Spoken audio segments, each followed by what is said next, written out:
Жасанды интеллект әлемді өзгертетін сөзсіз. Мәселен, ChatGPT жасанды интеллект желілік құралы оқушылардың білім алуын және мұғалімдердің білім беруін өзгерту мүмкіндігіне ие. Сондықтан бұл видеода біз ChatGPT не екендігі туралы және оны қалай пайдалану керектігі туралы нұсқаулық беретін боламыз. Сонымен қатар осы құрал арқылы ОБТ-да информатикадан келетін тақырыптарға тапсырманы дайындау мысалын қарастырамыз. Ескертіп өтейік, ChatGPT ол 2021 жылға дейін мәліметтерді қамтитын, жаңа ақпаратты үйрене алатын жасанды интеллект. Мүмкіндіктеріне тоқталып өтетін болсақ, ол пайдаланушының бұрын айтқан сөздерін есте сақтай алады. Пайдаланушыға түзетулерді ұсынуға мүмкіндік береді. Код жаза алады және де код қателерін тауып бере алады. Әрине, қазіргі таңда бұл құрал тегін болып табылады. Енді бұл жүйені пайдалана алу үшін біз келесі сілтемені ашып, тіркелу процесінен өтуіміз қажет. Одан кейін барлығы оңай. Тек сіздің сұранысты чатқа бұл жүйенің түсінетін тілінде жазуымыз керек. Бұл жүйенің өзінің айтуы бойынша ол ағылшын тілінен басқа бірнеше тілде ақпарат бере алады. Бірақ та бұл басқа тілдерде баяу жұмыс істеуі мүмкін және де қателер жіберуі мүмкін. Сонымен бірінші сұранысты жазайық. Жүйеден Python тіліндегі лист тізімдер тақырыбында тест тапсырмаларын дайындауды сұрайық. Ол үшін prepare test with multiple choice for topic Python list деп жазайын.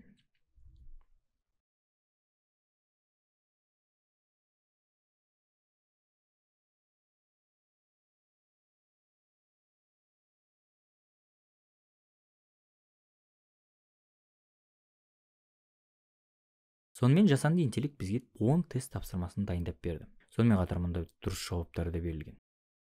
Ондай болса, информатика пәнінен ОБТ-да келетін тақырыптар бойынша тесттік тапсырмаларды сұрап көрейік. Ал ол тақырыптарды мен бәрімізге белгілі ОБТ сынақ тесттерінен аламын. Бірінші тақырып санау жүйесі. Ондай болса, біз сұрағымызды қазақ тілінде жазып, оны ағылшын тіліне Google арқылы аударып, жасанды интеллектке беріп көрейік. Қалай жұмыс істейді екен? Көріп тұрғандарыңыздай 2-3 минут ішінде 10 тапсырма дайын.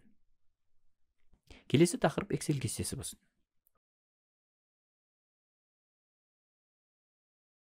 Одан кейін Python for циклы range арқылы қолдану туралы сұрақтар алайық.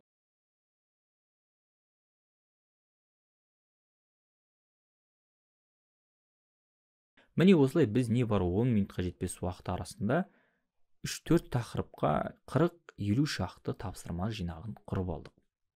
Не деген керемет. Яғни бұл жүйе ОБТ-ға өз бетінше дайындаламын деген оқушы үшін, не ОБТ-ға дайындайтын мұғалімдер үшін таптырмас құрал болып тұр. Негізінен жасанды интеллект жауаптардың барлығын интернеттен оқығаннан құрастыруға тырысады. Сондықтан сұранысымыз нақты болған сайын, нақты жауап алу мүмкіндігіміз ықтимал. Әрине, бұл мысал жүйені қолданудың бірақ мүмкіндігі. Ал мұндай мүмкіндіктер негізінен шексіз көрінеді. Ондай болса, мен сіздерді осы жасанды интеллектті қолданып көруге шақырамын. Сәттілік.